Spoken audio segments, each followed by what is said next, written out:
ये जो आम देख रहे हैं छोटा है, लेकिन इसके छरहरे बदन के चलते इसकी खूबसूरती काफ़ी है।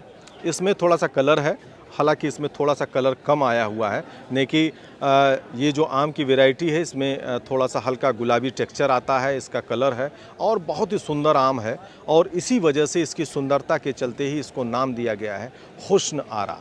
ये आम भी मार्केट में बहुत कम दिखता है, आपको शायद ही कभी खरीदने को मिले, क्योंकि ये इस वैरायटी का आम बहुत कम है। इसकी खूबसूरती, इसकी सुंदरता और इसका स्वाद बिल्कुल अनोखा है। इसी वजह से ये मार्केट में 150 से 200 रुपये प्रति किलो के भाव में बिकता है। एक ये वैरायटी हुस्नारा है, जो कि ये तो प्रॉपर येलो है। ये वाली अगर आप देखेंगे तो इसमें बहुत ज़्यादा शेड रेड का आता है। तो हुस्नारा बेसिकली बहुत खूबसूरत आम है, लीन है, कहीं से मोटा नहीं है ये आम। कलर इसका लाजवाब है। ये तो बहुत ज़्यादा गुलाबी नहीं हो पाया, लेकिन ये जब तैयार होगा तो ये बिल्कुल जितना आपको ग्रीन दिख रहा है ये इस शेड में आ जाएगा और बाकी ये लाइट पिंक हो जाएगा।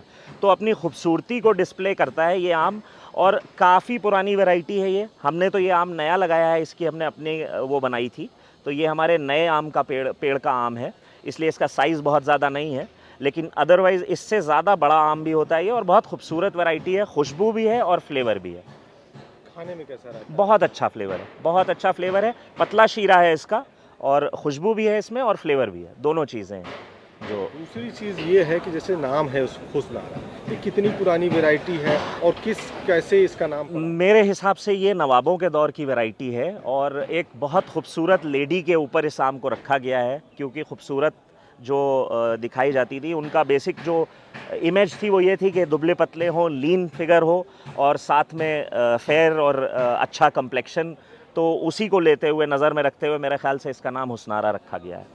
अच्छा, ये बिकता कैसे है? इसके खरीदार कैसे मिलते हैं? इसके खरीदार हर जगह मिल जाते हैं। ये आप आम लेके कहीं भी खड़े हो जाएंगे तो आम का जो भी शौकीन है वो रुक जाएगा इसे देख के, स्पेशली इसका कलर देख के रुक जाएगा कि भाई ये क्या है। और बाकी ये है कि जो पुराने लोग हैं, हमारे तो अवध के रीजन में आम के शौकीन बहुत ज़्यादा लोग हैं और पसंद भी करते हैं। हर तरह का, हर क्लास का आदमी जो है वो आम पसंद करता है। चाहे एक मज़दूर मज़दूरी करके घर जाता है, वो भी 5 किलो आम घर लेके जाता है अपने, और जो एक ऑफिसर अपने ऑफिस से वापस जा रहा होता है शाम को, वो भी चाहता है कि एक पेटी आम गाड़ी में हो जब वो घर उतरे। तो हमारे यहाँ तो इसका बिकना तो कोई वो नहीं है, इसमें कोई मेहनत भी नहीं है, और कलर्ड वैरायटी है, काफ़ी अच्छे दाम भी इसमें मिलते हैं लोगों को। तो इस आम की सबसे बड़ी यही खासियत है कि इसका हुस्न और इसका स्वाद, ये दोनों ही बिल्कुल अनोखा है। इसी वजह से यह किस्म आज भी किसानों के द्वारा उगाई जा रही है। धर्मेंद्र सिंह, किसान तक, लखनऊ। अकेले अन्नदाता किसानों के जीवन में परिवर्तन लाने के लिए डीबीटी के माध्यम से 3.5 लाख करोड़ रुपए से अधिक की धनराशि डीबीटी के माध्यम से अन्नदाता किसानों के खाते में गया है।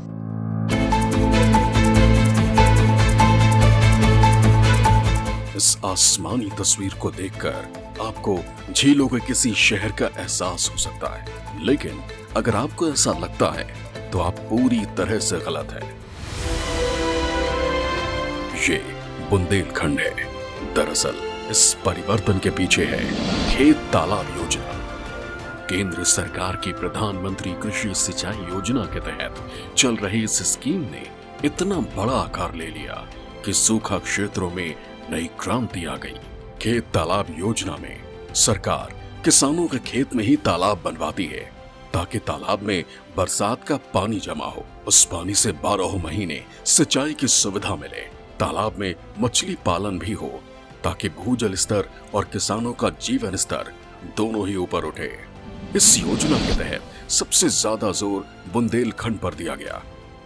विंध्य क्षेत्रों में मिर्जापुर और सोनभद्र को चुना गया, तो पठारी क्षेत्रों में सरकार ने प्रयागराज पर ध्यान केंद्रित किया। किसानों को इस बात के लिए तैयार किया गया कि वो अपने खेत के एक छोटे से हिस्से में तालाब बनवाएं, ताकि उनके खेतों में फसल बढ़े और आय बढ़े। वैसे हमने पहला तालाब बनवाया था गांव में, और इसी तालाब बनाने का मेन उद्देश्य हमारा था कि हमारे यहाँ का जल स्तर नहीं था, पानी के साधन नहीं थे, बोर नहीं थे। हम नहर से मात्र 2 पानी ले पाते थे, उसमें भी कभी कभी एक पानी मिलता था बरसात की नहर नवंबर तक। अब जब से हमने तालाब बना लिए, हमारा जल स्तर भी ठीक हो गया, हमारा बोर भी ठीक अब चल रहा है। छोटे तालाबों को बनाने में 1,05,000 रुपए की लागत आती है, जिसका 50% यानी 52,500 रुपए सरकार की ओर से दिए गए। बड़े तालाबों को बनाने में 2,28,400 रुपए की लागत आती है, जिसका 50% यानी 1,14,200 रुपए का अनुदान सरकार की ओर से दिया गया। 6 साल के अंदर पूरे प्रदेश के अति दोहित इलाकों में 70,272 हेक्टेयर जमीन सिंचित हो गई। बुंदेलखंड की सूखी धरती पर भी एक बार फिर हरियाली छाने लगी। वाटर लेवल जो है ज़मीन का वो सही लेवल में रहता है, और क्योंकि हम ज़मीन से अगर कुछ ले रहे हैं प्राकृतिक से, तो उसको भी देना हमारा ज़रूरी काम बनता है। इस योजना को बुंदेलखंड ही नहीं पूरे प्रदेश ने हाथों हाथ लिया। प्रदेश में तालाब पर तालाब बनने लगे और योगी सरकार के 6 सालों के कार्यकाल में तालाबों का ग्राफ बढ़ता ही चला गया। योगी सरकार ने पहले साल 2017-18 में 1011 तालाब बनवाए, जबकि अगले साल 2018-19 में इसका 4 गुना 3,989 तालाब बनवाए गए। 2019-20 में यूपी सरकार ने इससे भी ज्यादा 5,261 तालाब बनवाए, और 2020-21 में जब कोरोना के कारण भारत के लिए कठिन समय आया, उस वर्ष भी यूपी सरकार ने 4,427 तालाब बनवाए। 2021-22 में पूरे प्रदेश में 5,388 तालाब बनवाए गए, और 2022-23 में नए तालाब बनवाने की संख्या सर्वाधिक 6,306 तक पहुंच गई। इस तरह खेत तालाब एक मिशन बन गया, और 6 वर्षों में पूरे प्रदेश में 26,382 नए तालाब तैयार हो गए। ये योजना ऑनलाइन चल रही है। किसान घर बैठे राज्य सरकार की वेबसाइट पर आवेदन करता है, खेत के एक हिस्से में तालाब बनवाता है, खेती की लागत कम करके अपनी आय बढ़ाता है, और आज किसान बुंदेलखंड की पहचान बदल रहा है।